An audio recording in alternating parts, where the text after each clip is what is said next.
And there was never a doubt. Let's go! Bears had it the whole way. Winners Lounge, we're here. We're going to have fun. I don't know how the Bears won that game, but they won that game. CHGO Bears Postgame starts right now.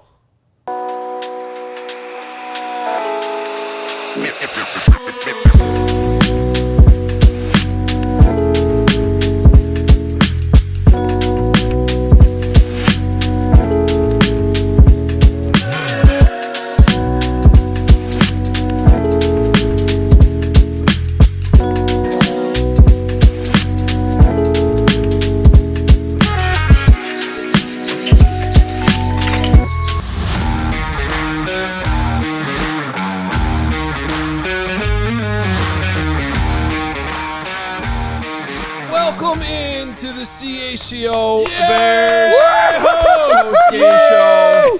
Let's go! We are presented by Toyota and Bet365. And boy, not the referees.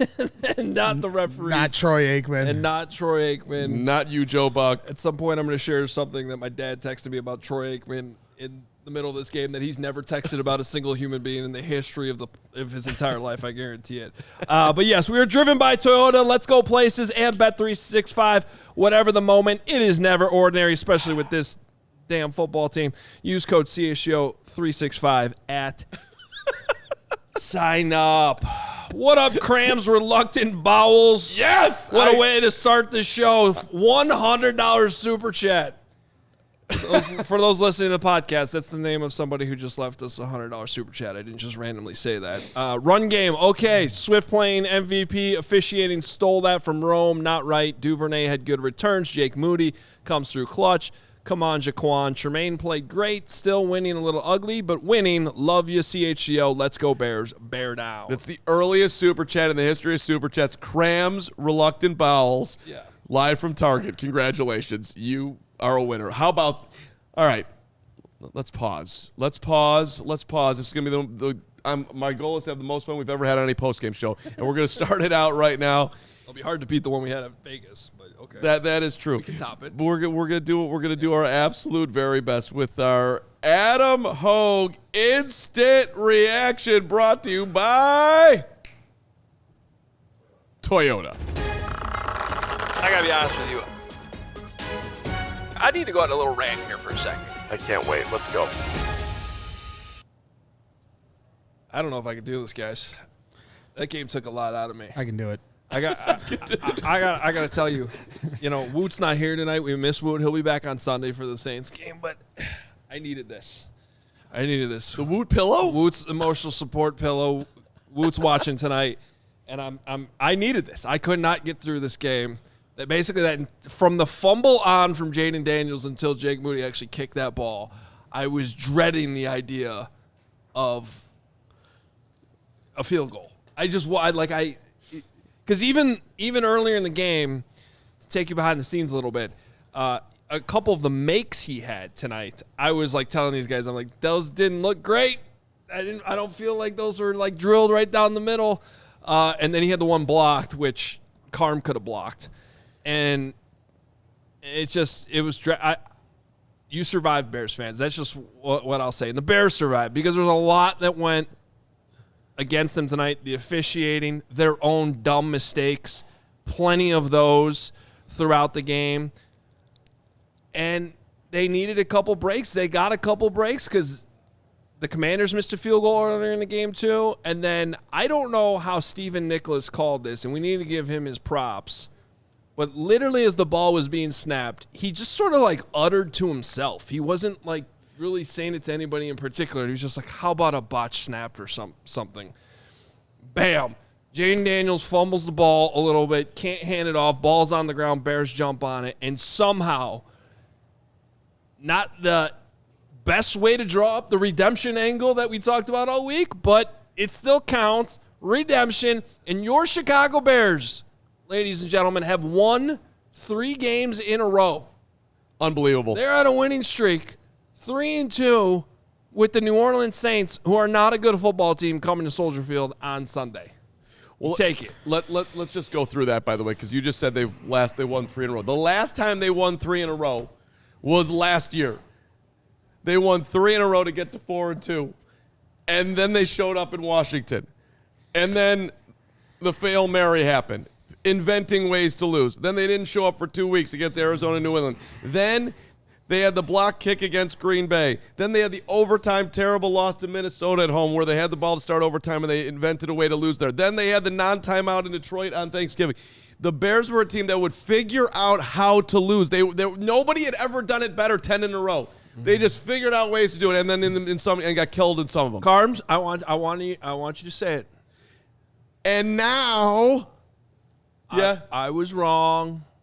Oh, sure, I was wrong. Greg and Adam were right. I was wrong. Greg and Adam were right. I picked the Commanders to win the game. That's right. It's the one time I've ever been wrong. Great. I'm thrilled to be wrong. But the point is this. The Bears have gone from a team that invented ways to lose to are now pulling victory out of the jaws of defeat. In 5 games in to the Ben Johnson era, they have flipped the script from the team that loses the Hail Mary in the worst way ever to somehow miraculously pulls off wins in Vegas and wins tonight. They shouldn't have won the game tonight. The refs did everything possible to have them lose the game tonight. They weren't great, but they somehow did it. And they got Jake damn-ass Moody kicking game winners. I don't know what's happened, but the Hail Mary was the greatest thing that's ever happened to this franchise. It set everything in motion. Ben Johnson's here, and all of a sudden they are winning games that they never would have won in, I don't know, the last decade, certainly not in the last 5 years. It's an unbelievable flip of the script. Well, I'll tell you exactly. Hi, Greg. I'll tell you exactly There we go. I'll tell you exactly what's happened, ladies and gentlemen. The Chicago Bears have found a backbone. That's what has happened here to start this Ben Johnson era. The Minnesota Vikings game was a gut punch. And how were they going to pick themselves off the mat after getting smacked in the mouth by Detroit? You rock the Dallas Cowboys. You go into the Vegas game against the Raiders, a game that you didn't have any reason to win, and you fight back and you take that game. You block a field goal to win it. And now in this game tonight, with everything on the line that happened last year with the Hail Mary, for everything the refs did to try to take that game away from you, the Chicago Bears didn't blink. The number one word was composure. Mistakes are going to happen, but how you respond after you make those mistakes is what defines you as a football team. They didn't blink at the end. They get the ball back. Shout out to Darnell Wright, who might be the MVP of this game, clearing the way on the right side, opening up holes all night long for DeAndre Swift. Shout out to Theo Benedict in his first start at left tackle, dominating the line of scrimmage. These guys in the bye week found a run game that was non-existent for the first 4 games of this season. Caleb Williams in the second half. You throw a onions touchdown to Rome Odunze. What a catch by Rome Odunze. Called back on some garbage penalty by the refs once again in this game. And how do you respond later? You pick yourself up, you continue to make plays, they prevailed, and they right the wrong of what happened last year. How does that taste, Washington? Because you shouldn't have won last year, and then you spent all year clowning Chicago Bears fans for that. Now you get to sit here and wear it here tonight. The Chicago Bears are 3-2. Let's take on the Saints here next week. Let's start to go on a run. But all I know is Ben Johnson has brought this team to where they have finally found a backbone, showing some toughness mentally and physically that was sorely missing from last year, and that is the difference, and that's what happened here tonight. The last time, by the way, DeAndre Swift was over 100 yards was in the Washington game last year. What are you laughing at? Just either everything Greg said or they just got completely lucky. I'm not sure. because if the Commanders had won that game, they also would have got lucky. That's football. There's going to be ups and downs. There's going to be ebbs and flows. There's going to be mistakes by both teams, but at the end of the day, somebody has to come out on top, and it's typically the team that gets the ball last, the good teams that have the ball last. And 2 weeks in a row now, the Chicago Bears have gone down offensively and taken the lead, this time to end it with no more time left on the clock. Credit to the Chicago Bears. Credit to them. They can win pretty against the Cowboys. Let's hope they win pretty next week on Sunday against the Saints. But when you're playing good teams like Washington that know how to win, you've got to come up with things like this. So I give them all the credit in the world. Their defense stepped up, created some more turnovers, but most importantly, for this offense to find a run game is going to make them that much more dangerous to try to game plan against when you're a defensive coordinator. I thought the point on Darnell Wright is a great one. DeAndre Swift was having a field day. And dominated on that final run for DeAndre Swift. He not only clears the block, but just the little chip with his arm on the left side for him to do. He basically blocked 2 guys on that play to open it up because, like you said, you weren't feeling good about Jake Moody. If they had not gotten a first down there to get it down to the 20, then we're likely talking about a missed field goal to lose the game and trying to rationalize why the Chicago Bears still fought to the end. Instead, we get to talk about a win here tonight. I got to talk about just the adjustments that have been made on the show also, because Greg Braggs used to be a guy that used to sit with us and watch the game, and he just it wasn't working for any of us. And now he has moved to the balcony, and we way to go. It was an incredible adjustment. He needs to be out there when it's 30 degrees. Well, too. he will be. I will be. He will be. And I'll wear my parka. It's been huge. But the reason why I just brought it up right there is because I said to Hoge at the time, like, you can't be kicking this. This can't be a 55-yard. When it gets to 20 degrees, I'm going to need our friends at Wild Coats to step up. Let's go Wild Coats. It's going to be cold out there. I told Hoge, I'm like, get down to the 20. Let's make this as easy for Moody as we possibly can. And they did. Give him credit, man. Put that DeAndre Swift. It should not have gotten to that point. The Bears, you say they snatched a victory from the jaws of defeat. The refs had snatched the victory from the Bears. They had 3 different circumstances. A face mask by Nashawn Wright that I don't know where that came from. That gave them 7. Then you had the Roma Dunze callback. That gave them another 7. There was another one that I'm missing right now. I got it in my notes. They were giving the Commanders so many chances to not just get back into the game, but take a lead. So that was going to be my message had they lost this game. Now we don't have to worry about it because the Bears fought through it all. Yeah, they got some luck at the end. That was the football god saying, you know what? The refs weren't doing you right here today. We're going to give you this botch snap. Shout out to Steven. It could have been the football gods. They keep flying. And shut up, Troy Aikman. I mean, my God, all game. Oh, he's just throwing it up to Roman Dunze. That was luck. This was luck. DeAndre Swift to the end zone. Guess that was luck too. Shut up, Troy Aikman. Call it straight. Can I talk now? Sure. Okay. If you want, I can keep going. We know. Yeah, we know. You have another show, too. Darnell Wright, yes, he deserves a lot of praise. But at the end of the day, DeAndre Swift had 175 all-purpose 55-yard touchdown. 108 on the ground, average 7.7 on the ground. Longest run went for 19. So he's very, balanced, I think, in terms of just consistently picking up. It was good. It was very, very good. And then the 2 catches, 67 yards, of course, one of those being the 55-yard catch and run for a touchdown, which he deserves credit for, too, because he made that. He easily could have gone out of bounds, and he made that guy miss. Yep. Right as he caught it, I go, stay in bounds, because it looked like there was an opportunity to keep going, and a lot of times you don't see that. He made a nice little move to evade the tackle, go right down the sideline for a touchdown. So DeAndre Swift, man, he's looked good catching the balls all year long, and something about DeAndre, which I know it's never really taken off here, but he has always been a head down, giving you everything he has, game in and game out, battling through injuries, and he had a huge night tonight. They wouldn't have won without him. Kyle Monungai also had a big 100%. night as well. 100%. So I mean, they found it. We even got a Roshan Johnson appearance. He exists. Yeah. But that just goes to show you how much that run game was cooking. You heard Ben Johnson earlier in the week saying all he was paying attention to was the run game during the bye week. Well, it showed here tonight. Well, Monungai only had 19 yards rushing on 5 carries, but he did come up with that big 25-yard catch. Yeah. That was a big play in the game. But he did hit the over. We gave you over 4.5.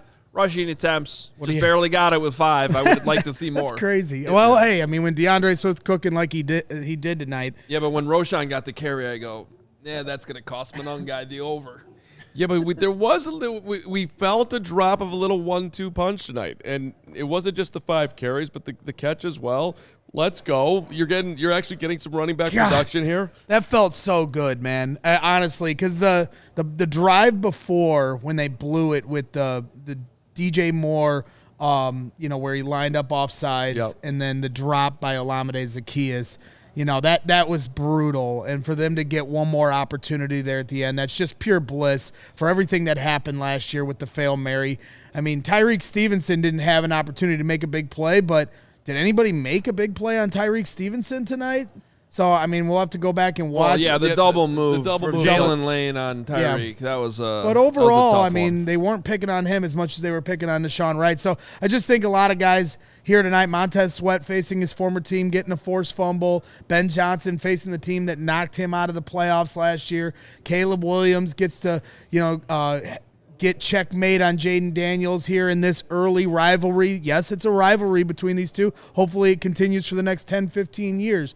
And for this team in general to bounce back after what happened last year when they were facing a loss right here in the face to come back with a win, what a great feeling. Enjoy it tonight, Bears fans. Okay, I think we need a YouTube poll. Are you like Greg where you're just like, he used the word bliss, or are you like me? I'm still freaking stressed out. Nothing about that game was enjoyable. I'm stressed. It was funny. There was literally nothing up until the kick going through at the end. It was just like from start to finish, it was, here's a bad call. Here's a mistake. Here's Olamide Zaccheaus just dropping a pass that could have gone for a touchdown if he catch it, perfectly thrown by Caleb Williams. Unbelievable throw to the end zone. Rome Odunze makes a great adjustment midair, catches it, touchdown.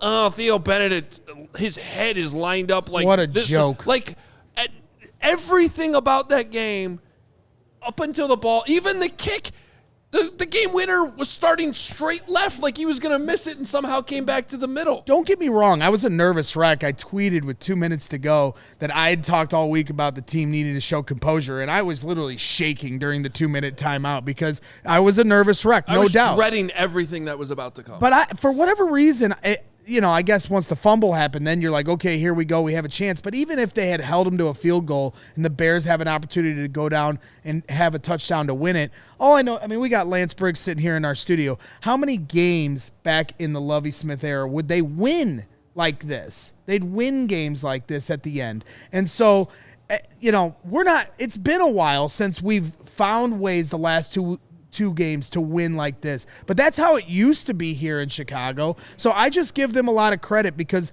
the refs, I'm sorry, it would have been such a homer take of the day to start out just screaming about the refs, but it was the truth. It was an awful game by the officials here tonight. And the Bears, it was karma that they had an opportunity to go down there and win it at the end. And they still had to earn it. They went down there and ran the ball, got into the inside the 20-yard line, all because they ran the football, something they couldn't do for the first 4 games of the year. They deserve a ton of credit. And I bet that locker room is going crazy right now. Can't wait to see them back at Soldier Field next Sunday. A lot of heroes tonight on the defensive side of the ball. Tremaine Edmonds has been invisible for a long time, and he has shown up week in and week out. He had some big tackles late. The Bears almost didn't get off the field multiple times because of the officials, and they held strong and made enough plays to get there, and then, of course, they got the fumble. Go ahead, Hoge. No, based on what I'm seeing in the chat, it seems pretty split like it is here. So I think it's a good representation of how this game went. We got to take a break. Yeah. Before we do that, want to tell you, first of all, thank you, because we got to 90,000 YouTube subscribers today, which was a big accomplishment for us. We're not ending this show until 100K. 100 coming up, 100K. We're going to get there sooner rather than later, especially with your help. It's not happening tonight. I think that's mathematically impossible. But you can help us. Not hit that subscribe button right now. We appreciate it. And to give back to what you've given us, because we appreciate it, we have a new Die Hard deal. It's the lowest price we've ever had. So if you've been on the fence or not, wasn't sure what to do with this, get Johnsy's post-game coverage from D.C., Carm's grades, all the extra stuff, Our insider analysis column will have coming out on Wednesday morning. All the great stuff, plus 20% off all merch and events. You get that all the time if you're a diehard. But also, when stuff like this happens, we up the ante. So if you're already a diehard, for the next 24 hours, I should have said that diehard deal's also for 24 hours. But if you're already a diehard, 50% off all merch. So get yourself some great merch tonight to celebrate. You get 50% off if you're already a diehard. Sign up, scan that QR code. We appreciate you. Discount on events, including coming up here on Sunday. We got tailgates every home game at the corner of Wabash and Cermak. So if you become a diehard, you get a discount on that. We have a live watch party at Joe's on Weed Street where we're going to be doing live pre- and post-game shows, plural, here coming up October 26th against the Ravens. So, hey, sign up now. It's going to be more than worth your while here. This is the perfect time to sign up. All right, we got a lot more coming up, including our look at Caleb Williams, our franchise focus, our players-only segment. Lance Briggs and Jerry Azumah are here. They'll join us here in a little bit. But first, Hey, whatever the sport, the app to bet on is Circus Sports Illinois. I'd like to thank Circa for my action tonight. I appreciate you guys. Circus Sports, it is sports betting the way it should be. You just had a phenomenal time. Did you do the stadium swim? Of course we did. Yeah, you did. Oh, yeah, I saw pictures. The stadium swim, saw the Circus picture. Sports. Yeah. In Vegas is great, but Circus Sports Illinois is what has you covered. Yeah, Circus Sports Illinois with the high betting limits, the low holds, exceptional customer service. You got that first class. Bet on all your favorite teams every game this season. Spreads, props, futures, or in-game. Circus Sports has it. Fund and bet like a pro from anywhere, anytime in Illinois. Download your new bookie today at circusports.com. You do have to be 21 or older. Gambling problem, call 1-800-GAMBLER. That's right. And give a shout out to our good, fine people over at Toyota. Toyota has 25 vehicles with available all-wheel drive and four-wheel drive. The RAV4 has legendary versatility, just like Caleb Williams has versatility. The Grand Highlander's adult-sized third row is for real, and the Tacoma's wild side comes standard. From job sites to campsites and game nights, there's an all-wheel drive or four-wheel drive Toyota to get you there in style. So find yours at Toyota.com or visit your Chicagoland Toyota dealer. Toyota, let's go places, and make sure you go to Toyota.com to find them. And I want to give a quick reminder, now is as good a time as ever to become a diehard at CHGO Sports. Head to allchgo.com/diehard to sign up. You get a free shirt right out the gate. You get discounts on events, including every home tailgate. We have tailgates at the corner of Wabash and Cermak, and we, of course, have a big event coming up October 26th at Joe's on Weed Street. We hope to see you there. time now for a franchise focus as we take a look at what Caleb Williams did tonight. Of course, he doesn't play against Jaden Daniels because they're both offense, but yeah, you know, there's always a comparison. As it turned out, 17 of 29, 252 passing yards. Had the one touchdown throw, which was that 55-yard catch and run to DeAndre Swift. Also had a rushing touchdown in this game, despite the fact that he actually ended up with -2 rushing yards. Third downs definitely could have been better as a team tonight, just 3 of 10. QB rating for Caleb Williams was 98.6. You know, overall, though, I want to point out, and a lot of this had to do with the rushing numbers, too, which were very, very good, as we detailed in our last segment. But the Bears averaged 6.5 yards per play tonight, which is more than good. Washington was only at 5.5, which you want to come down a little bit. But total yards, 381. The turnover numbers have been crucial the last 2 weeks. The Bears, according to Mark Potash, have won back-to-back games 25-24, which is insane for the first time in the history of football. Never happened in the history of football. Right here, Bears. It's a not a very common score, 25-24, but they've won that. I just thought of the other one because we were sitting down and I'm like, I know they won another game 25-24. It was the Nick Foles game in Seattle. It was 25-24. So apparently this is a Bears score that we just got to. Maybe we need a T-shirt for 25-24. I don't know. Can't believe you just brought up Nick Foles, Seattle. That's amazing. That was a crazy pull. But the Bears in the last 2 games have been +3 in the turnover margin. They had 4 takeaways in Vegas. They coughed one up on the crazy Max Crosby play. It wasn't even like, a bad Caleb throw or anything. 3 takeaways tonight, 0 turnovers. You do not win either of these games without being +3 in the turnover margin, considering how they went. So a lot of credit to the defense for coming up big. Tremaine Edmonds had another outstanding game, 13 tackles on his part tonight. And the Bears, I still think they ended up with 2 sacks.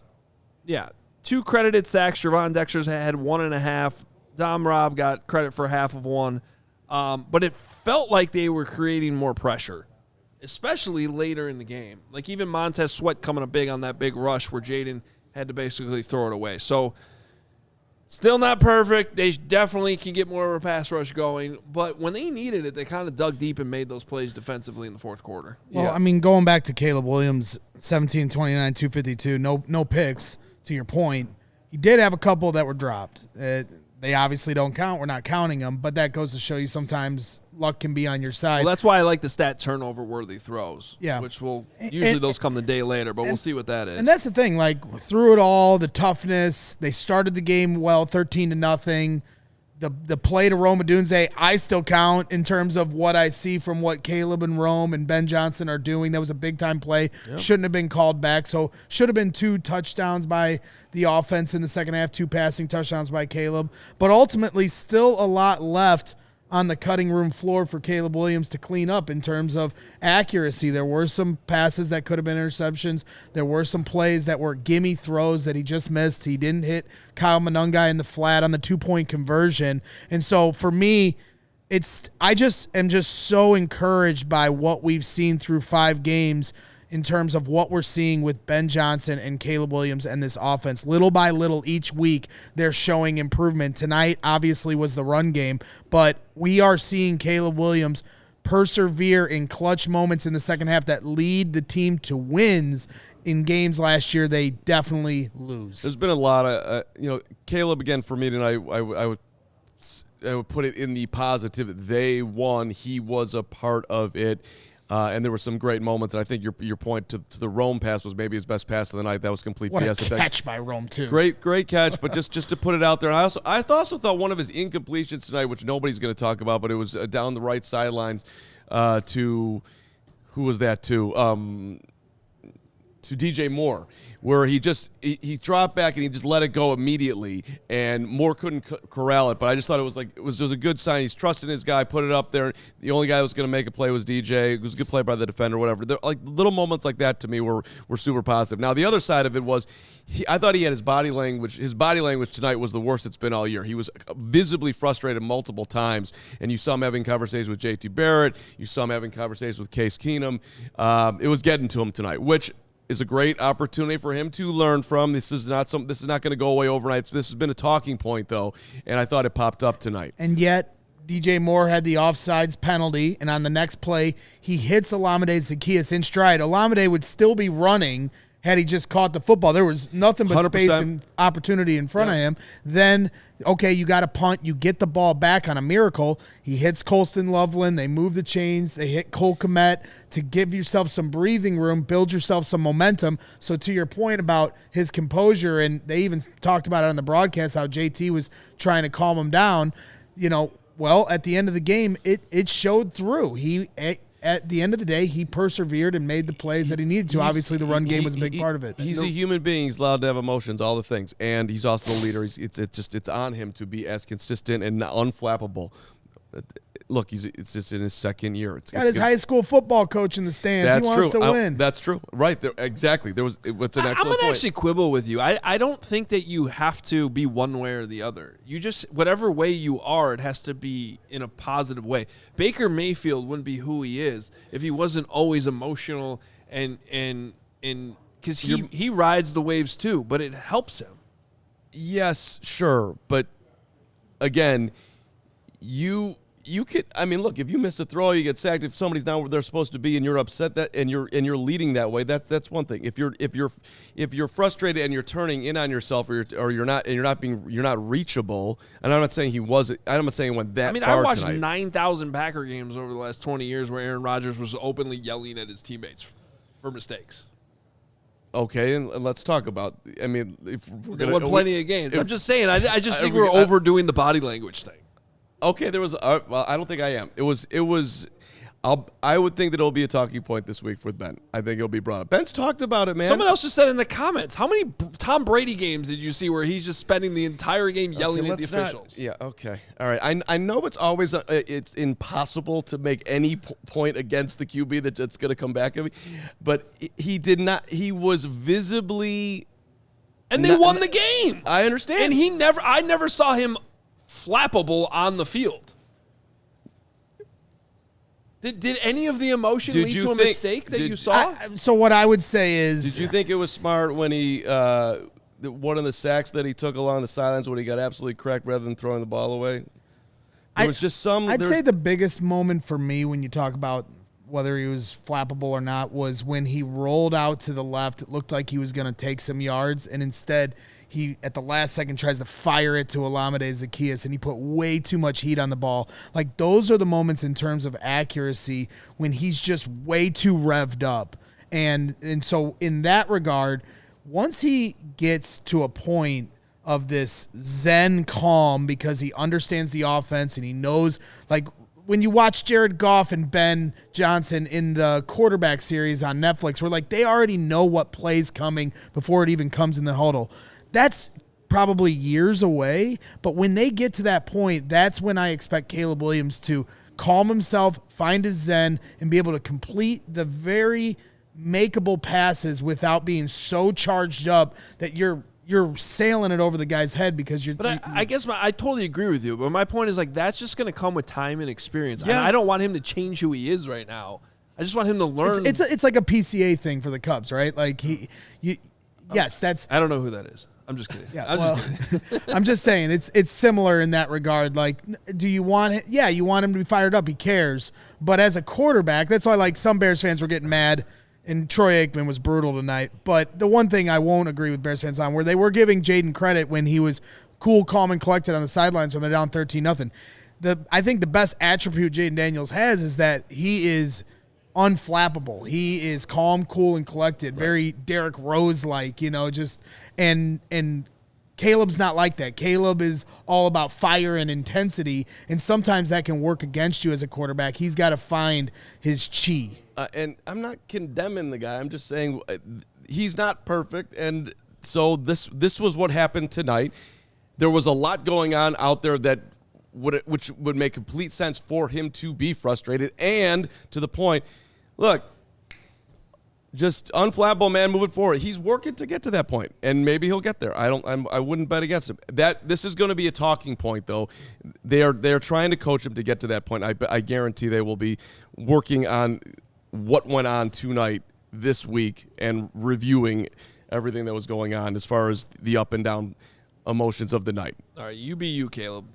That's my thing. You keep being the guy that's every time you get the ball in the fourth quarter, it seems like good things happen. And once again, tonight was another example of that. To wrap up the franchise focus, Caleb Williams currently on pace for 4,009 passing yards. Oh, boy. Oh, boy. 4,009. 38-78. That'd be great if he passes 38-38. 38-38, Kramer. 38-38. It'd be great if he got to 4,000 yards, but ultimately just seeing the incremental improvement and development that you're seeing from Caleb Williams under Ben Johnson. It's exciting. I keep saying to me there is a light at the end of the tunnel. Now the question is how far down that tunnel is the light. But I do believe you're seeing it. So that's exciting. I do want to give a shout out to Michael Rudzina, who's in our chat all the time. Last year it was called the Fail Mary. This year he said it on our pregame show. He called Moody for the win. He's calling it the Hail Moody. So it was a little bit of a Hail Moody. Hail Moody. You were in I a was Hail Moody. Moody. You were in a Hail Moody. I was a wreck. You were a very nervous Moody. I mean, I don't like that you don't sit with me anymore. I can't ask you if you know the people they show on the TV, the fans. Which one? The guy that was like dressed up as Dicko at the No, I didn't know him. You knew that guy. Maybe. His name was He's Kevin. invited at He's he can gun my cul-de-sac. He's a cousin of yours. You Gets home. you're Definitely definitely related to him. All right, we will take a break, and we got Kevin Gleason, big money super chat presented by Toyota. Kevin Gleason coming in here with $50. Says I went to the Hail Mary game with my dad. It was the last thing we did together before he died. Oh my God! Can we refund the super? That's so sad. I bought a ticket for tonight last minute and got some closure. Thank you guys for carrying me through some tough times. His name was Bill. Hey Kevin, shout out to you and your family. I lost my dad this year. It sucks. And getting closure like that's a strength move right there, my friend. So, and I had a little. I just can't. Good for you, man. Good for you. He's always with you. Remember that. And he was with you tonight. And I know you feel it. Yeah, thank you for that super chat, Kevin. And good win tonight. I don't know what else to say. It was a great super, man. He thanked us, and he's fine. He's good. He's moving forward. You know, no one lives forever. He's all right. But the Hail Mary being the last game. Hail Mary sucks was the last game, but they had a lot of other games together. That's true. And he was with you tonight. So you said 25-24, and you referenced the Foles. Forgive me because I blacked out for the first 30 minutes of this show, but they won 25-24 last week. Yes. Okay.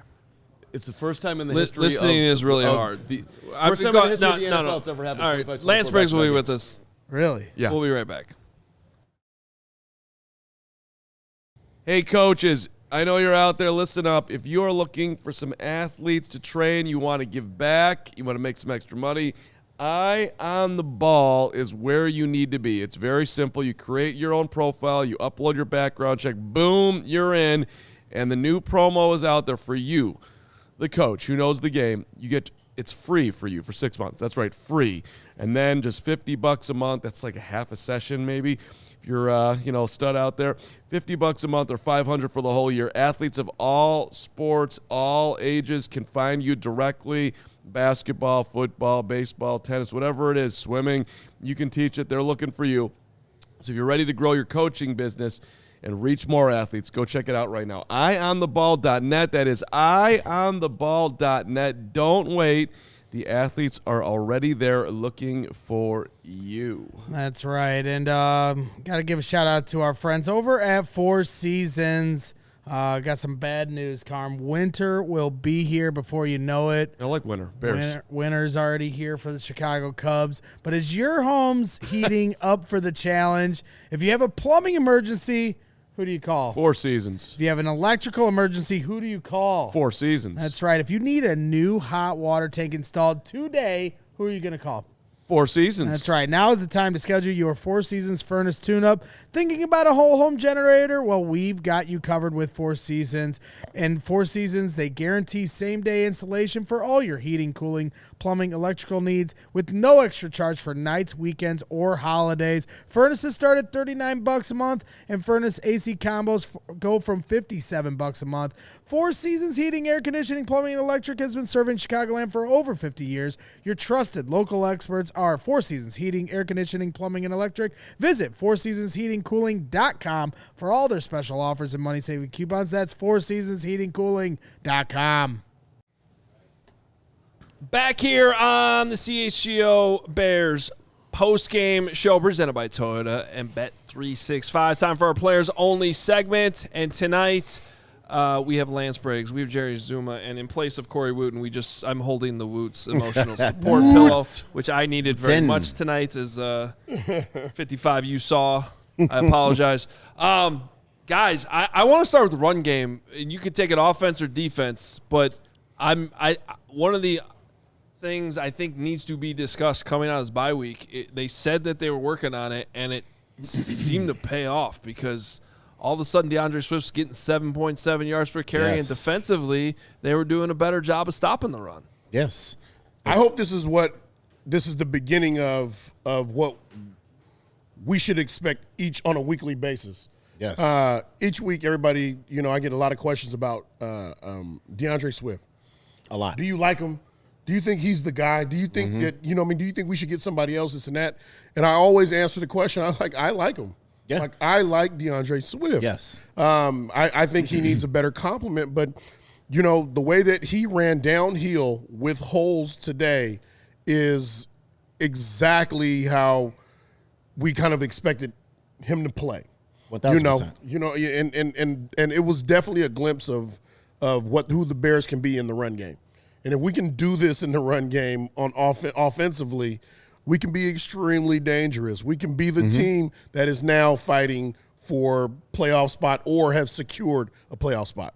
We talk about the trenches. Yes. You got to win the war up front. And for the past couple of weeks, it's been a big question mark. They've been doing the shuffle offensively with the offensive line, figuring out what manpower is going to work best and what scenario works best. Yes. And, they went into the bye week and they said, we have to figure this thing out moving forward because we have to establish some type of a running game. So you're exactly right. They said that they wanted to come out and run the ball, but you could tell that they stuck with it. I think Swift had about 14 carries, I want to say. 108 yards. 108 yards. But Swift is also extremely dangerous when he's catching the ball out of the backfield, which is an extension of the run game as well. No doubt. So the way that they displayed it today was absolutely incredible. I like the way that we're trending and the way that we're going right now. We just have to continue it. Have to continue this trend. The offensive line, they doubled the defensive tackle up to the second level and walled Bobby Wagner, who is one of the best linebackers in the game. Legit. And I knew it right away. I said, ooh, Bobby, you're in the wrong gap, buddy. You're gash. And when, of course, we That's get right. about 15, 16 yards out of it, man. That's a beautiful thing. Right. Well, one of those things, too, that you can kind of tell that it's working is just the comfort you might feel as a fan watching the game. Because all of a sudden, in the fourth quarter, I'm going, and they're not even winning yet, right? Because it came down the field. I'm going, even after the fumble from Jaden Daniels, I'm going, run the ball. Yeah. Run the ball. Yeah. Especially if it's working. Lead the clock a little bit. And guess what they did here? This is after the fumble. They go run up the middle for 2, run up the middle, right guard for 3. Then there was a Caleb Williams pass. Then DeAndre Swift runs for 4, runs for 10, runs for 15 there at the end, and then Caleb Williams kneels and you kick the field goal. I mean, to have that at your disposal in that situation, just be like, we can run the ball and grind the clock, make them burn all their timeouts. Yeah. I don't know if they could have done that 2 weeks ago. Yeah. We also talked about staying patient with the run, and sticking with the run. Yes, you might get a yard or 2 yards, but if you stay patient and stick with the run, eventually you will start to crease people. Have you guys ever seen the movie Angels in the Outfield? Oh, yeah. You remember that? Yes. Okay, because That's where Jaquan Brisker got right, hit. yes. In the end of the fourth quarter, there must have been some Angels doing this right here because all the stuff we're talking about, it sounds great. Yeah. But they were in position to win the game. Yes. And somehow, some way, the quarterback messed up the exchange to the running back. It fell right into our hands. Sometimes you need a little bit of luck, guys. Yeah. And we got it. It was it's a crazy amount of luck. But that's that what happens at when that you time. play hard, though. True. You run around, you fly around, you play hard. I mean, the Bears had, 3 takeaways? Yes. Defensively? Yep. And coming into this game, I was a little there was question marks about the defense and how they were going to hold up, especially Against the run. Especially against the run. But they held their own. You know what I mean? They had some difficulty at first. Like, I'm not gonna lie. They had some Washington gets difficulty. paid too. Yeah. But they were bending, they didn't break. Ben Johnson, and they didn't break. That's still a work in progress. We were talking about that during the game. We're going to get there. We're going to work on that one. Caleb versus Jaden tonight.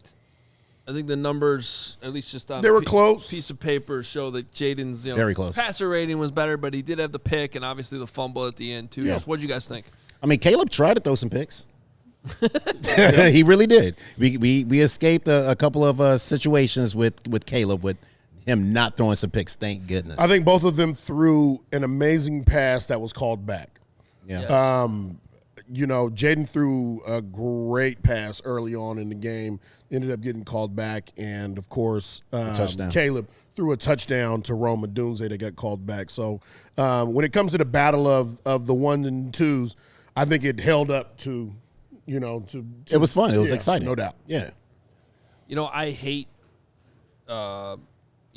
railing on the officials. It just seems like a waste of time sometimes. But I think Brad Biggs had some tweets earlier in the week talking about how this officiating crew in particular, and it's a newer referee, head referee Alex Moore and his crew. They've thrown like the most penalties so far in the season, and it's not even close. And then that ended up being what we saw tonight too. I mean, it's just nitpicky calls. That it's just for, and I the reason I bring this up with you guys in the players only segment, because it's frustrating for us watching, but I can't imagine as players how frustrating it must be when like you make a great play and you go back and you watch the film and you realize it got taken away because of something so nitpicky, like Theo Benedict. Maybe not, but it certainly wasn't clear enough to call that on third down in the red zone. Yeah. You know they don't what I mean? care. Just like it's sometimes as official, it's like the moment you make some of these nitpicky calls too. Like just use some common sense. I swear. I hope that they review, because they always do. You go through your review and they look at it and they get better from it. I hope they learn from and in my opinion, they were nitpicky, but at least they were nitpicky for both teams. They were. They were nitpicky flags were getting both thrown teams. for both Right. teams. Yes. And I hope that they are able to review it and say, hey, listen, we gotta lighten up a little bit on this stuff and allow these guys to play a little bit. These calls are calls that don't need to be called. Right? Let's give them right. Especially when both teams are fighting. Yeah. Both teams are fighting each other. Let them play, and let them play it out. Don't just say, you know what, there was a push off here, and then there was, a push off here or a grab or a hold here, and and both are playing just physical. fighting. Yeah, they're being physical. Right. They're fighting. You should let that play. That's what we want to see. Right. We don't want to see flags. Correct. We don't want to see that. And they weren't all bad calls. Like I don't necessarily love the roughing the passer rules right now.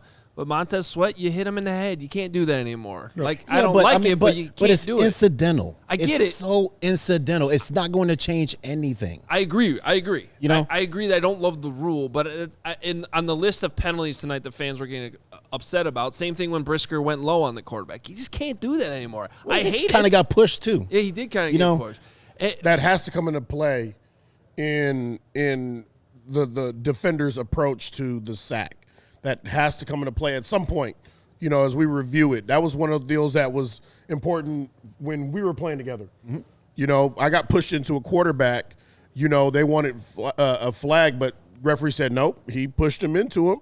He couldn't control his body. Right. And I know that the rules have changed. However, the rules, they can always be tweaked this way or that way. There's too many damn rules in the NFL. Well, that's too many rules. And every year there's more and more. There's more and more, and it gets harder and harder, especially when you're working your butt off to get to a quarterback. You're doing everything possible to get to a quarterback, and then you get pushed. What are you supposed to do once you get pushed into a quarterback? Well, if they're making these rules when we're in slow motion, it's not fair. Let's make sure that we're making these rules in real time. Yeah. Right? Because in slow motion, there's a lot more rules coming. The NFL loves slow motion right now. I mean, you can see every little detail in slow motion, but the game does not move in slow motion. There. Yes. Right. And now there's cameras. Troy Aikman, I mean. Troy Aikman's in shambles. All right, well, hey, these guys, we got a lot more coming up with them. As soon as CHGO Bears postgame is over, Brick by Brick after show is coming up. So a lot more coming up with Lance Briggs and Jerry Azumah. Don't go anywhere, because when we come back here on this show, we're going to hear from Ben Johnson and get his post-game press conference. We'll hear from Caleb Williams as well. Adam Jahns standing by in D.C., so we'll get his coverage from Washington as well. But first. Hey, a shout out to our friends at CHSN, the Chicago Sports Network, the official TV and streaming home for the Blackhawks, for the Bulls, for the White Sox, broadcasting over 300 games a year. CHSN, thank you, has the all-access plan, $29.99 a month, gives you access to all the games, all their programming. There are also individual plans for $19.99 a month if you only want to watch one team. You can sign up to watch CHSN at CHSN.com, or you can watch via the CHSN app, which can be downloaded on Apple and Android devices, Amazon Fire TV, Roku, Samsung TV. CHSN also available on Xfinity, DirecTV, that's where I watch it, DirecTV Stream, and Fubo. Visit CHSN.com to sign up and for all the details. That's right. And shout out to Game Time. The Game Time app gives the advantage back to the fans. It's the hack for unlocking amazing tickets and experiences in just a few taps. It's incredibly easy to use, and the Game Time guarantee means you can trust you'll get 100% authentic tickets on time and at the best price. Plus, fees are always included, so what you see is what you pay. There's nothing worse, Mark, than when you go on a secondary ticket market website, they show you this price listed, 4 windows, clicked into it, and all of a sudden the price is 4 times as much as it could be. The best thing about Game Time is when you go into their app, you get to see the overlaid view of the seating chart of whatever stadium you're going to get, and they'll give you the hot deals, the cheapest deals. Every deal you're looking for, they've got it. So take the guesswork out of buying NHL, NBA, NFL tickets with Game Time. Download the Game Time app, create an account, and use the code CHGO for $20 off your first purchase. Terms apply. Again, create an account, redeem code CHGO for $20 off. Tap, ticket, go. Download the Game Time app today. So last thing on the officiating that I promise I'm going to get, I won't talk about anymore. What bothers me is, and I've said this before, there's just sometimes needs to be common sense about the timing of some of these penalties. And someone will be like, well, letter of the law this, letter of the law this. Okay, if Theo Benedict was very clearly like 2 yards behind the guard and it was that obvious, then I would not care about the timing of the penalty. Call it because it's obvious. But my point is that is an emphasis coming down from the league. It is. They said that before the season. It's an emphasis. Okay, so if you're going to emphasize it to the players, call it on a first down in the first quarter. Because you can make that call 1,000 times a game, and yet I watch a ton of football. I haven't seen them call that in any game I've watched in 3 weeks. So, and I'm sure I've maybe missed one here and there, but to all of a sudden pull that out of your pocket when it wasn't even obvious, it was debatable at best. On third down in the red zone in a crucial moment, it just seems wrong. It just seems when people get a little crazy and say the league is rigged, and I'm not one of those people, but that's the type of shit that like gives those people ammo. Well, here, look, our friend Gary Ross sent me Brad Biggs' tweet during the game, and it was a great job by Gary sending this, and a better job even by Biggs pointing out early in the week. This was Biggs' tweet earlier in the week. Referee Alex Moore and his crew will work the Bears-Commanders game Monday night at Northwest Stadium. Moore is in his first season as a referee after spending 3 years as an umpire. Moore's crew leads the NFL in penalties through 5 weeks. 95 penalties with another 22 dismissed. Okay, so he's been doing this all season long. Now look. Well, there was a follow-up to that, like how many more that is than the next crew. Oh, and then the follow-up was that's 13 more penalties than the number 2 crew in terms of penalties and 17 more total flags, including ones dismissed, than any other crew. All right, look, lesson number 1. No one is coming here to watch you ref. Not a single person paid money to enter the stadium or is sitting at home spending on DirecTV or whatever streaming service they're watching to watch anybody referee the game. We want to see the players play the game. We want to see the game decided by the players, not by the referees. That's number 1. So if no one's ever heard of you, even if you're lifting every single weight at your local gym and you look great and you're going to give your own penalty, this and that, no one's here for that. No one. The other side of it too is, and I get in trouble with this, people don't like it, but look, there's a ton of gray out there. You have to understand what impacts the play and what doesn't impact the play. If somebody got an advantage and they were doing it illegal, that's when you have to throw the flag. But if it's way away from the play and has absolutely nothing to do with it, you are just slowing down the game and taking away enjoyment from the fan. And Theo Benedict, to your point, There was no huge advantage. There had nothing to do with anything. And what would if you had an issue with it? Should have walked up to, hey, Theo, you need to line up here, or else I'm going to call it. That would be the way to handle it. I wonder if he was warned earlier. Well, that's the question for the week. If he was warned, then the ref but has it the right to still call. wasn't obvious. Right. They came back from break and they showed it, and it was not that is. Okay, that's enough. Yeah, It's just but it I isn't. don't care when you're calling it. That needs to be obvious. But it isn't enough because there were so many egregious calls in this game that it is warranted to talk about it. Because Nashawn Wright, we're not going to end up playing it, his locker room scrum, but he said he didn't even touch the guy's face mask, that he's going to appeal to the league that he didn't. To your point, it was on the other side of the field from the play. It had no bearing on the success of that play. Did they ever actually show if DJ was offsides too? I don't think they ever showed that.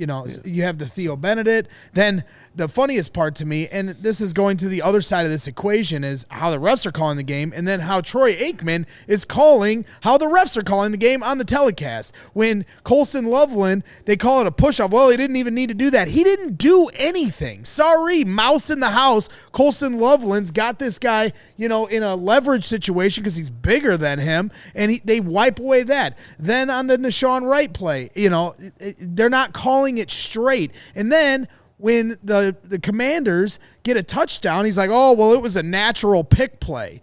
Bogus. That's BS. And so I'm sorry, between the refs on how they were calling the game and how Troy was calling how the refs were calling the game, it was egregious, it was offensive, and it was unacceptable. And Bears fans have every right to be upset about it. I mean, they just complicated everything with It didn't used to be such a mystery what a catch was, but the NFL made it a mystery the last, 15 years now. Well, they fixed that at least. That one didn't. Not really. Yes, they have. Yes, they have. What was the one last week? That hasn't been a thing in a while. What was the one the other week where he had the pick and he never really controlled it? Then he went to the ground and they called it a fumble in the Cardinals game. That they called it a touchdown. That was ridiculous. That was not a catch. It's one thing when yeah, but it's give in. It's okay. That was terrible. It's one thing when Darnell Wright gets called for one play in the Vikings game that was a pivotal call that did, in my opinion, change the complexion and outcome of that game. But that was one call. If there were 8 calls in that game I had an issue with, then there'd be a more justified the Bears should have won because the refs took it from them. Tonight, it was more than just one. And so, there's these fans out there, oh, don't blame the refs like they're, like have some kind of, moral superiority or maturity on how they watch the game. I'm sorry. Call it straight, 8. I'm talking to you, Troy Aikman, and it was a bad game for the officials, and it needed to be addressed. We got to get going here because we got to hear from Ben Johnson. Adam Jahns is going to be standing by here in a little bit, so I want to get to Ben and not keep Johnsy waiting at the stadium. Let's go to the head coach, Ben Johnson, after the game. It'll be interesting to hear what he had to say about his team pulling out yet another 25-24 victory.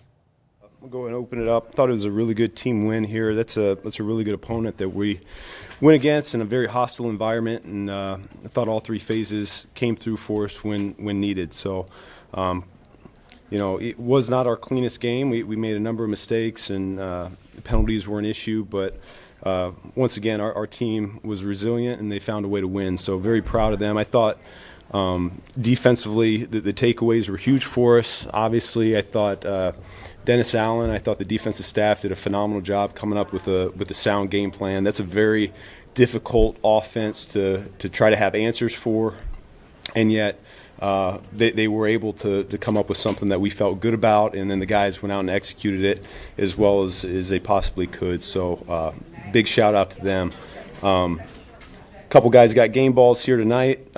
Moody came through for us. 4 field goals. We needed every point we could get there.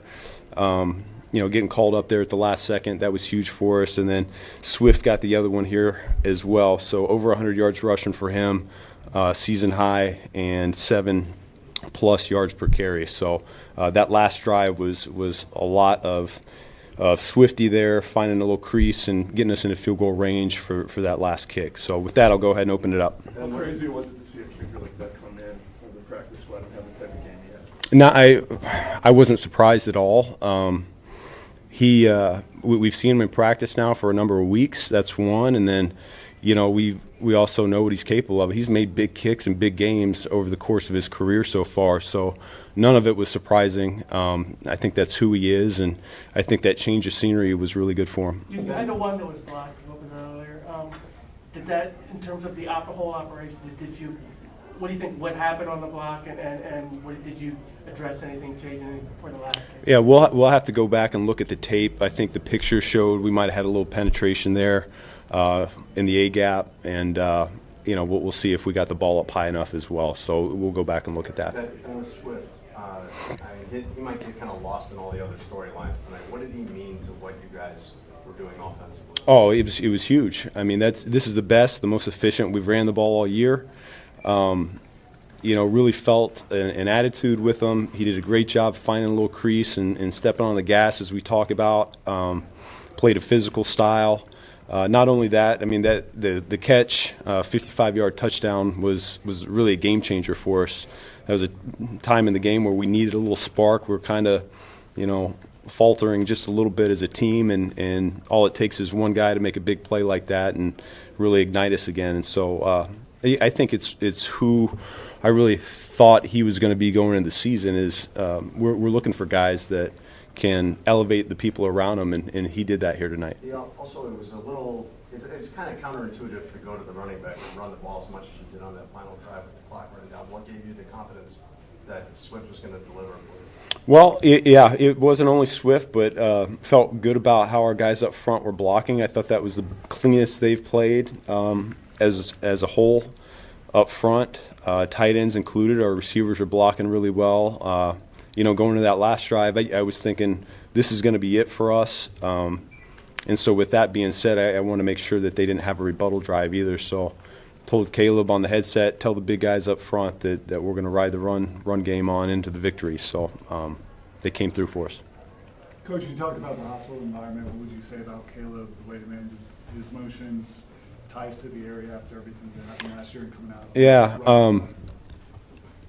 Something I was conscious of going into the week, and really didn't talk a whole lot to him about it. Just said, hey, get your affairs in order if you got people coming to the game, and that's all we said. And other than that, he was the same guy throughout the entire week.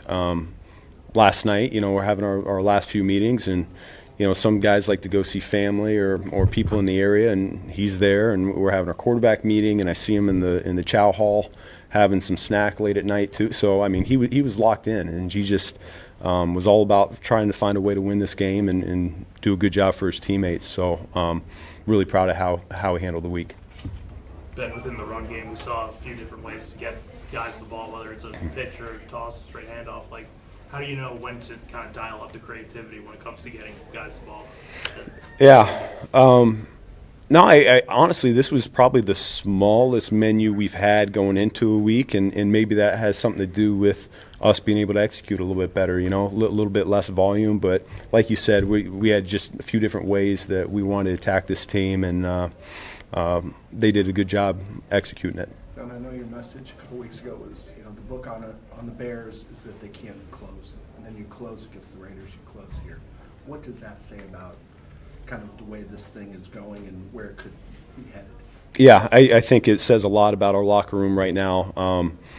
They're not just believing, but now they're starting to understand that, man, if this thing's close in the fourth quarter, then someone's going to step up and make a play for us. And we had a number of guys here in this fourth quarter that did that. And so I think these wins sometimes can go a longer way for your program than those blowouts do. So it was good to see. Forgive me if you've been asked this already, but what was the decision process with Cairo coming into the game? We made it through the week, and we just said, hey, he wasn't feeling it, and we went ahead and made the change.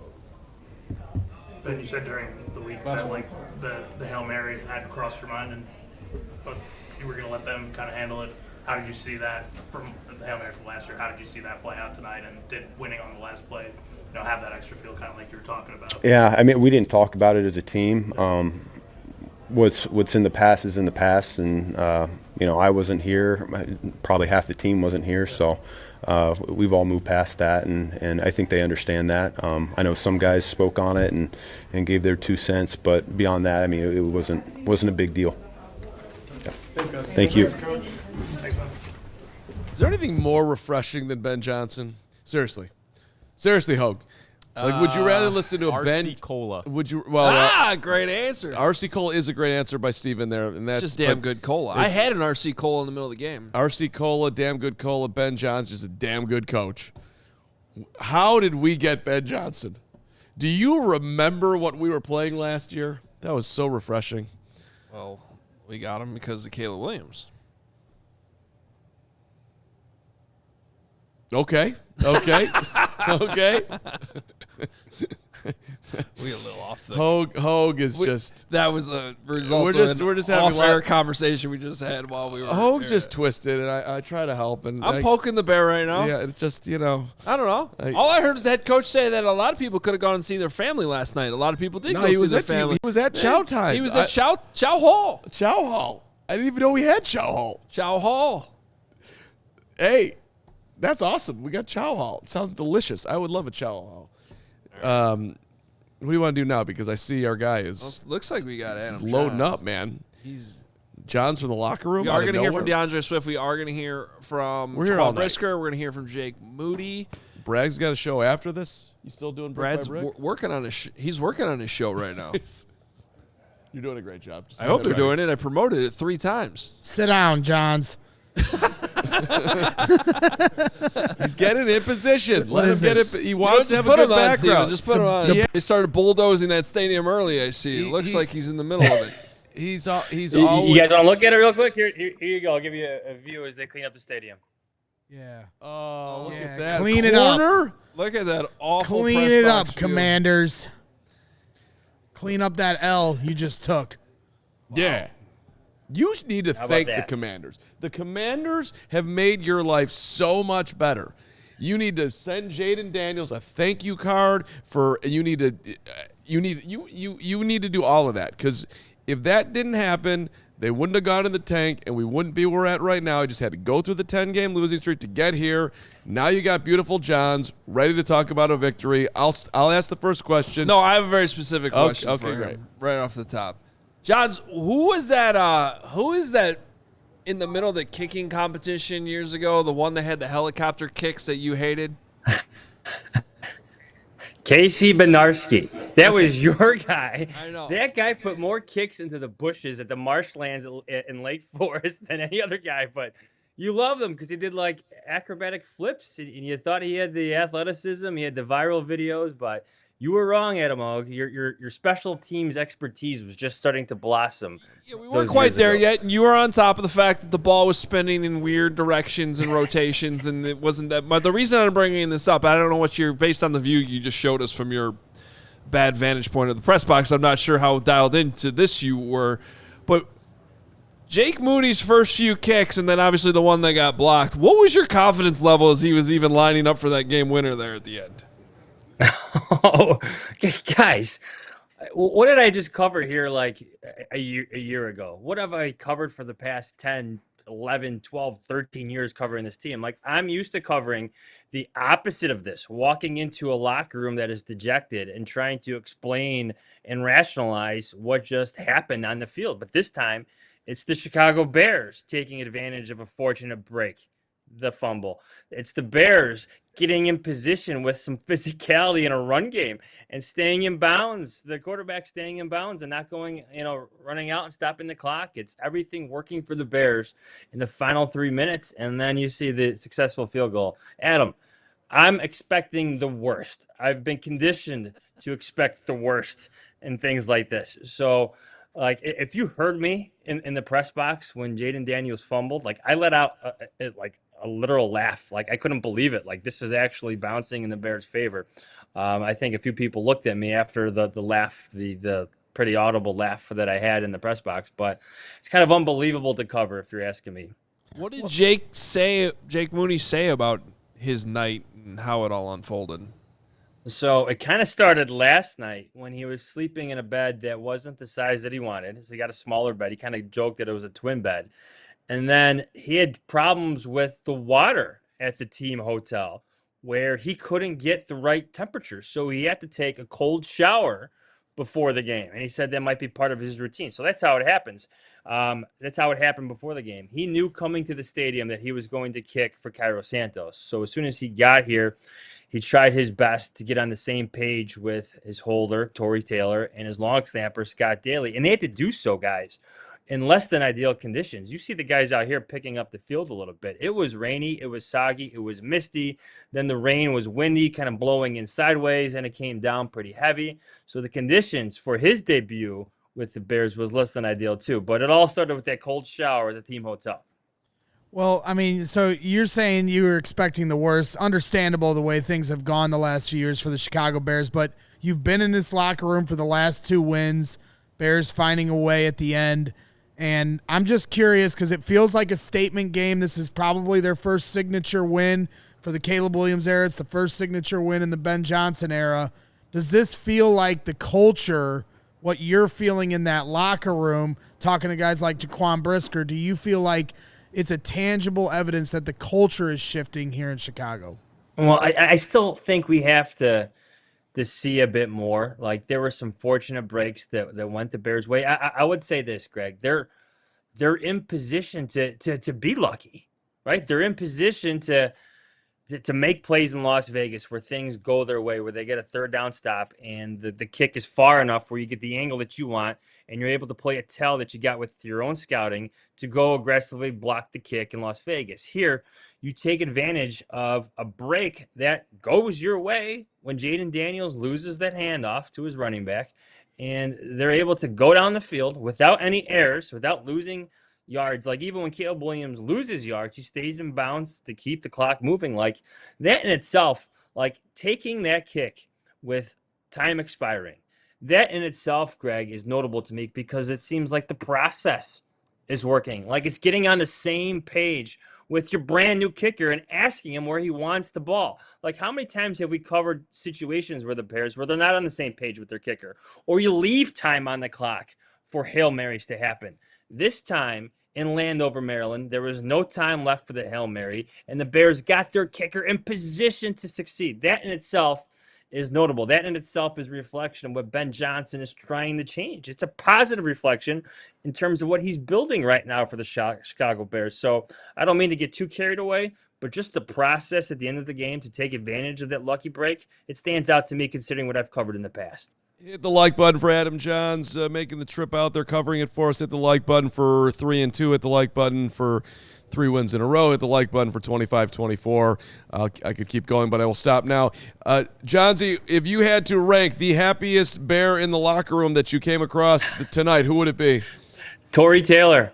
I mean, he was just happy for to be interviewed in terms of something positive happening, and I think he's formed a pretty cool relationship with Jake Moody over the past couple weeks. They've obviously went to rival colleges, and they're of similar age. So I think Torrey Taylor, just to play a role in the game winner, I think he was just very happy to have that. Like I asked him what it looked like, or what Jake Moody looked like in terms of, like, you're the last person to look at him when you look back to check for the snap, right? Like what did he look like? And he thought he was cool, calm, and collected.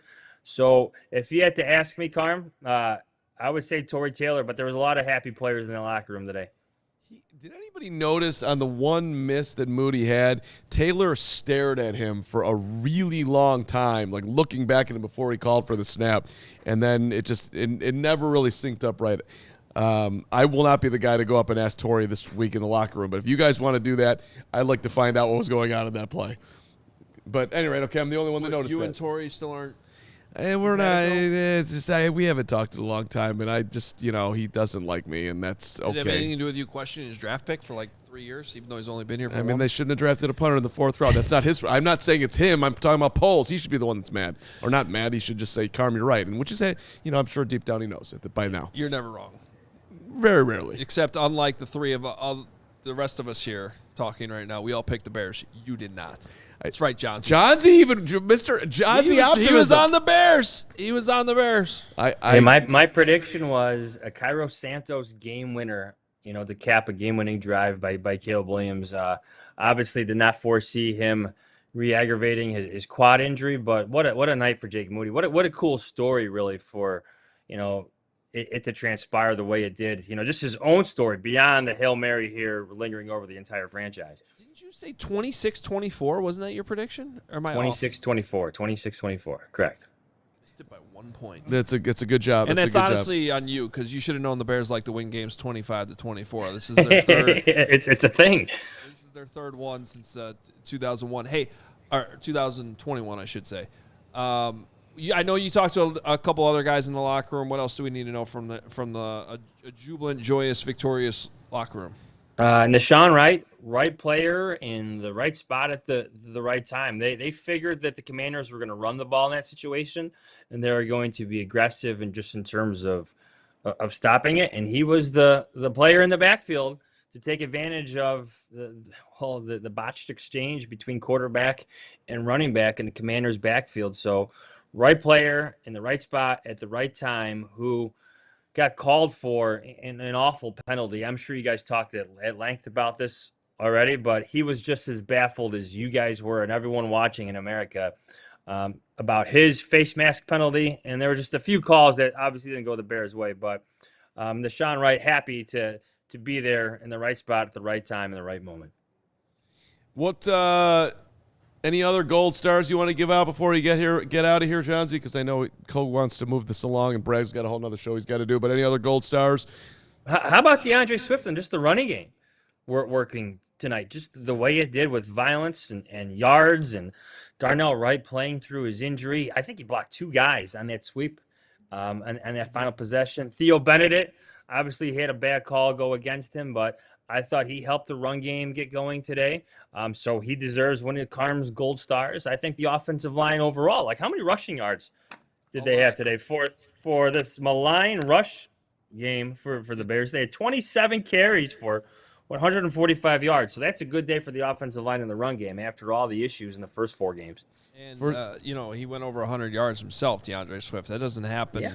Feels like that has never happened in the last 5 years. First time, that's wrong. First time since last year at Washington was the last time he was over. I mean, honestly, Johnsy, I said at the beginning of the show that I thought Darnell Wright was arguably your MVP tonight, especially on that final drive.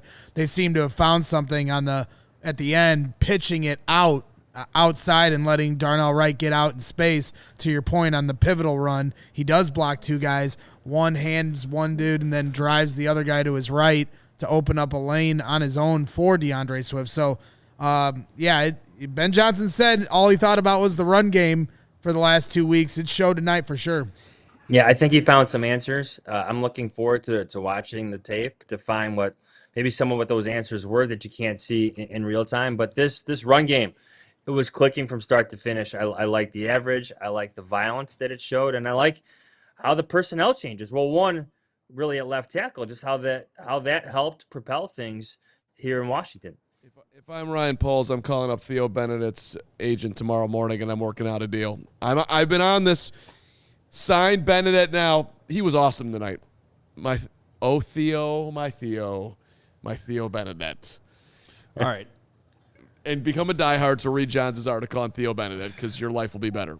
It's worth $27. Do period. something, Hoge, before Carm starts singing. I've been trying for like the last 90 seconds to share this information from the Chicago Bears that they have sent in, but DJ Moore will be staying overnight in the D.C. area for what the team is calling precautionary medical attention, and expected to have an update by the time Ben Johnson talks tomorrow, which is supposed to be at 4 o'clock. So, that's interesting to me because I saw him in the locker room. He seemed to be in good spirits. I don't know if anybody talked to him. I wasn't part of any conversations around him, but like I literally think he was walking right behind me on his way into by a shot to his back, and he was holding his back throughout the game. At one point, he came out for 1 rep, was holding the bottom of his back, so maybe he took a shot. In the second half, at one point they showed him on the sideline. He was kind of squatting, like he was stretching. I don't want to speculate, but I wonder if they were worried about something internal. That's maybe, exactly what I'm thinking. Hopefully, when they say precautionary, they're just going to do some tests instead of shows his toughness to play through it though. Because he had some big runs. He is one tough dude, man. You can say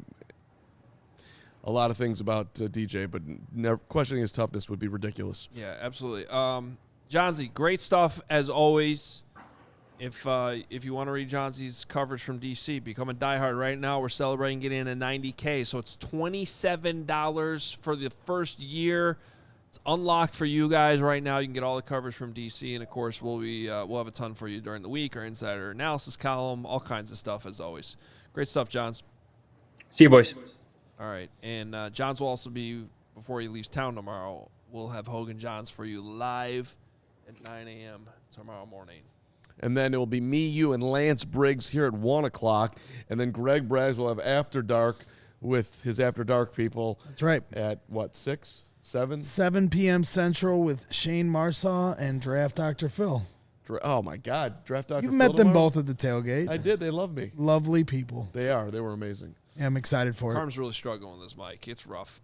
So we got you The covered. mic's bad Monday. mic. It's Monday. midnight. Today's Monday. We got you in the morning. We got you in the afternoon. We got you in the evening. 3 shows, wall-to-wall coverage all day. Bears, CHGO. This is where you want to be. And I've been in the Discord tonight just chatting it up with Vanilla Chill and everybody else there. So, double show going on at the same time. Hoge.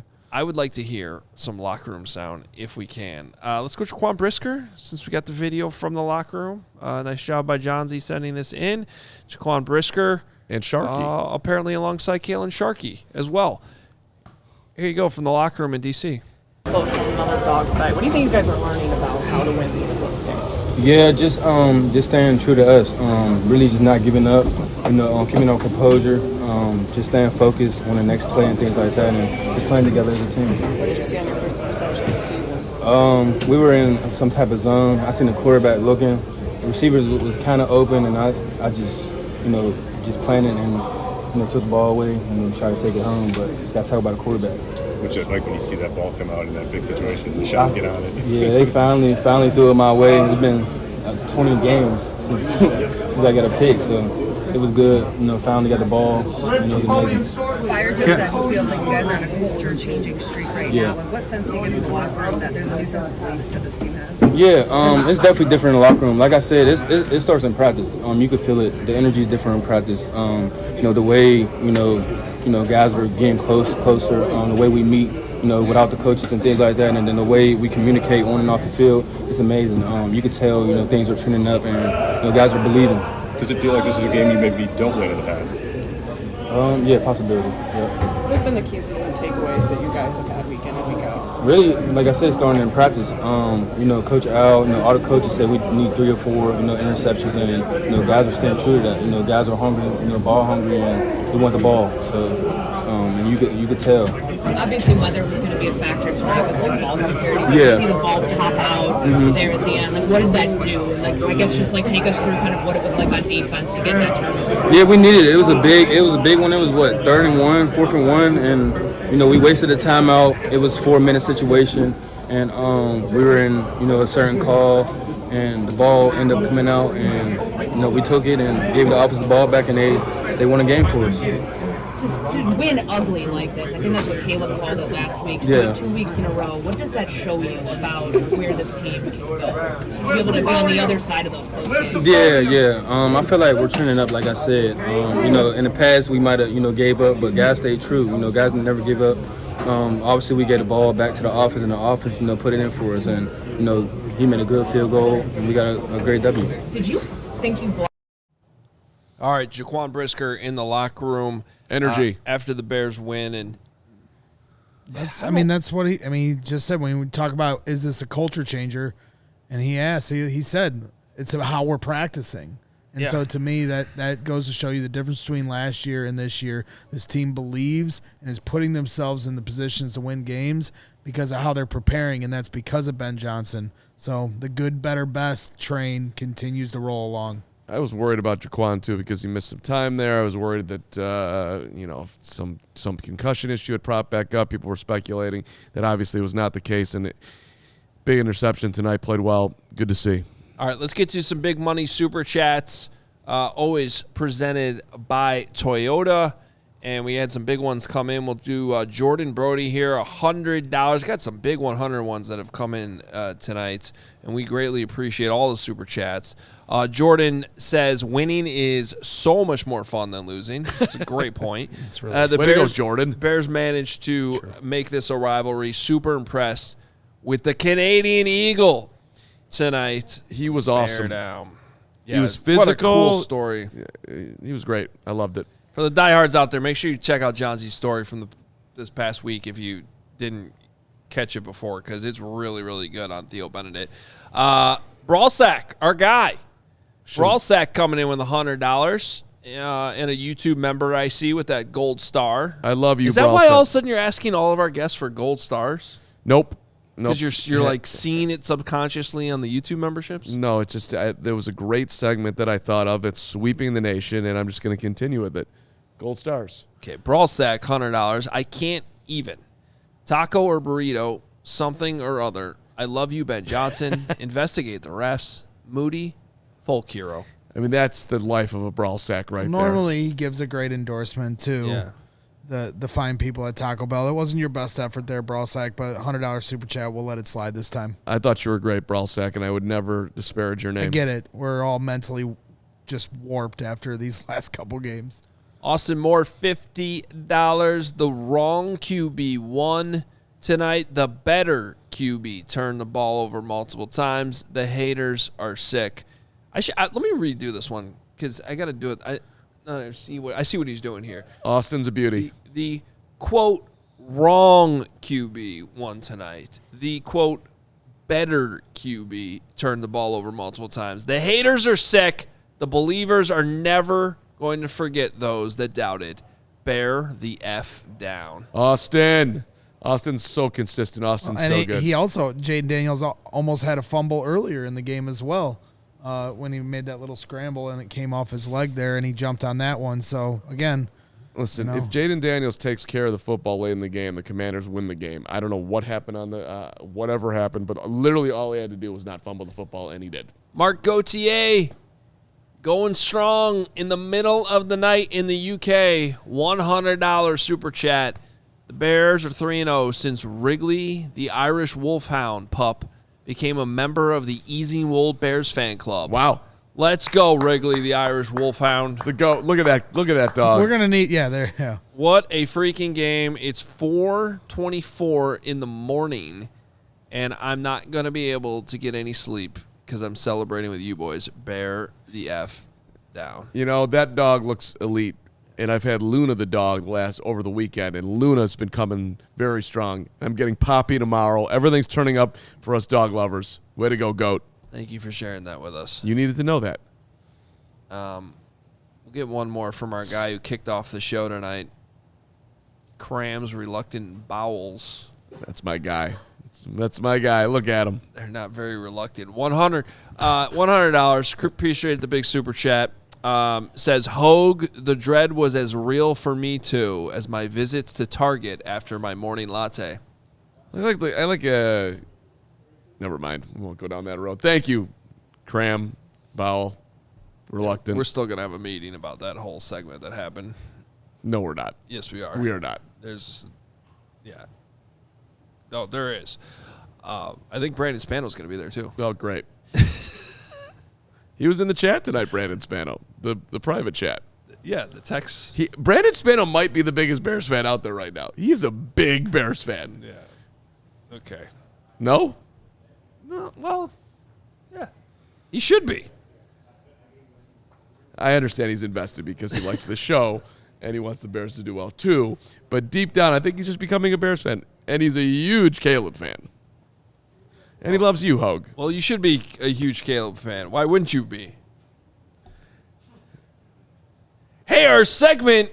His name is Hoge. Our next segment. Yes. Game balls. We got to give out our game balls, which are sponsored by RC Cola. RC Cola is not a soft drink, just damn good cola.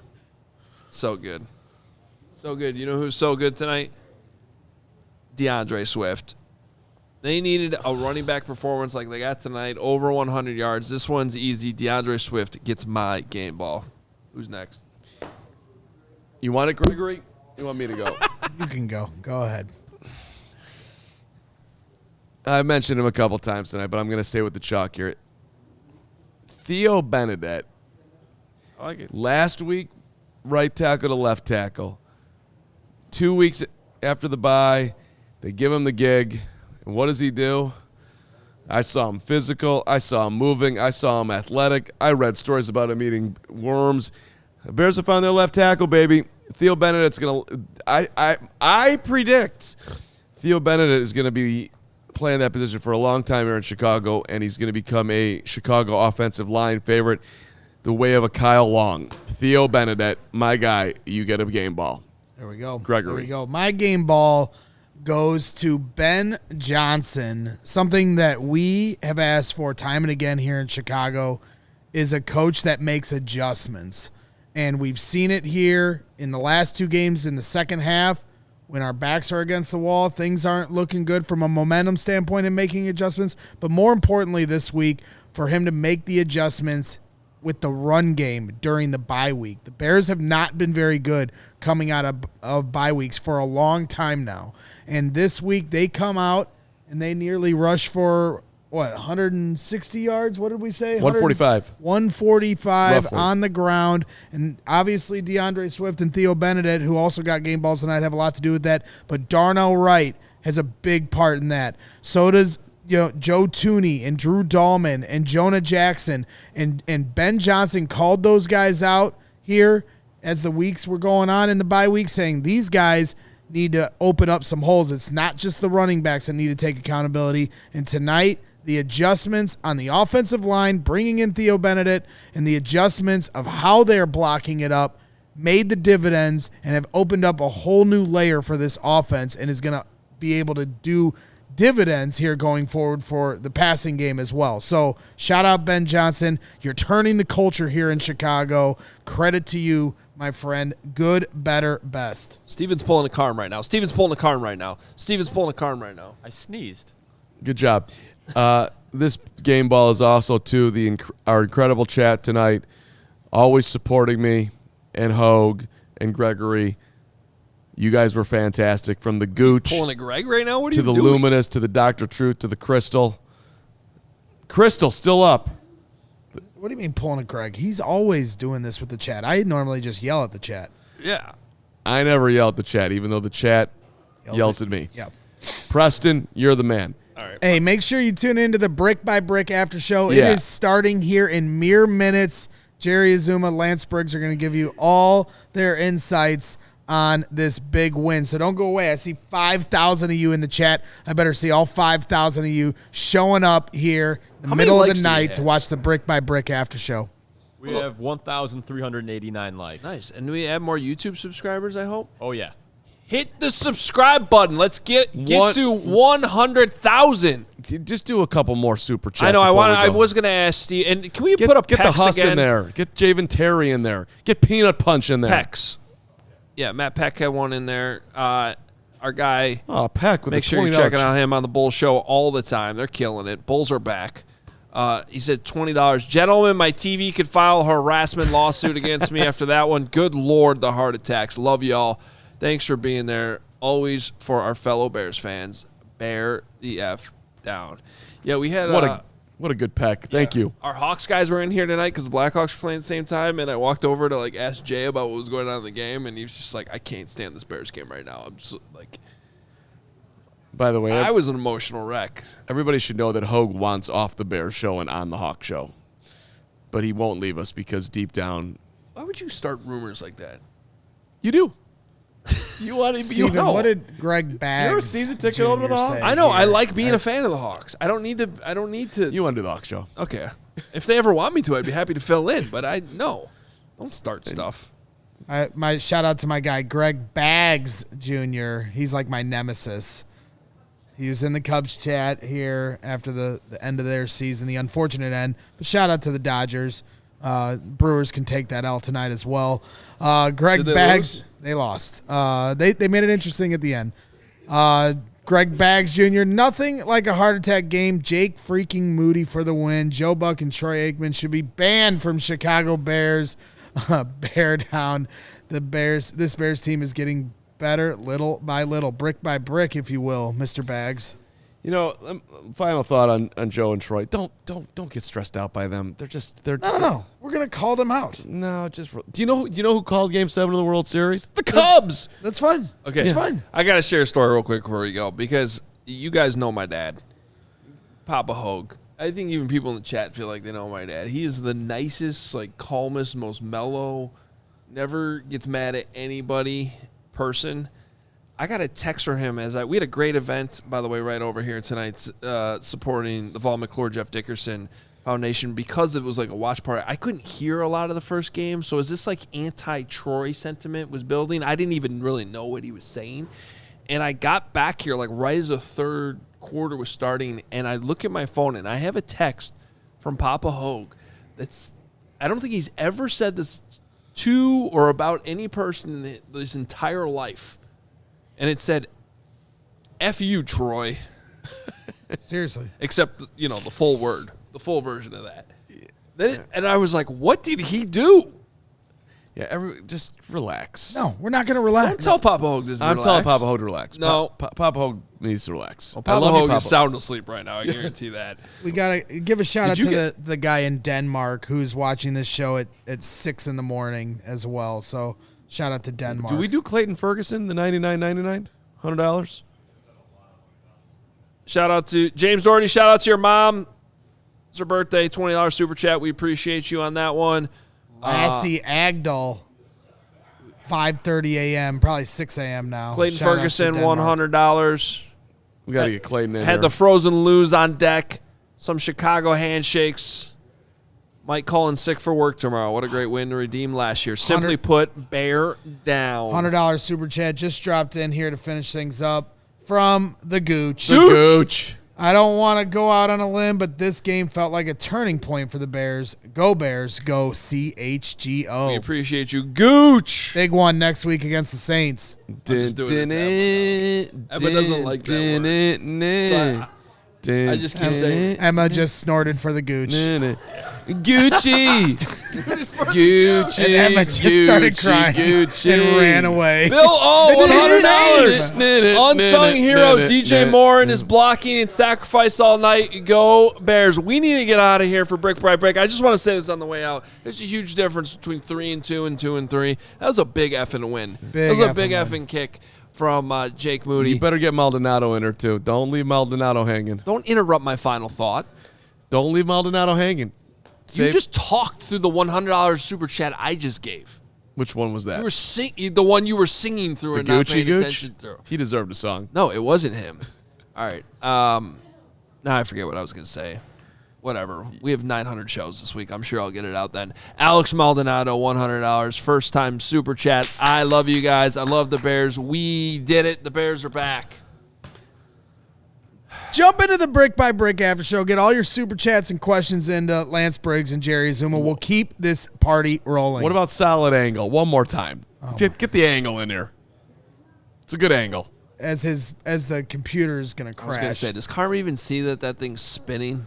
No, he doesn't. He's been doing that all show. Ben Johnson, Bears find a way to win 3 in a row, 2 road wins. Go Bears. That's from Solid Angle, $50 super chat. We got to go. Brick by Brick is up next. Got you covered all day tomorrow.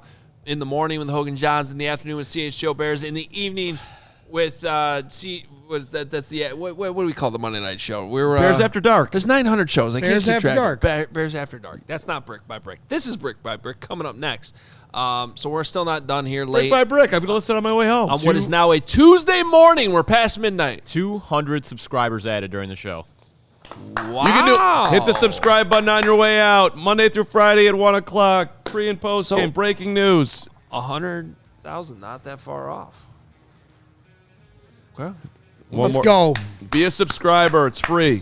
It is Big free. win. Hit that button right now. All right, go click over to Brick by Brick. See you there. Let's go. We all silly like the mayor.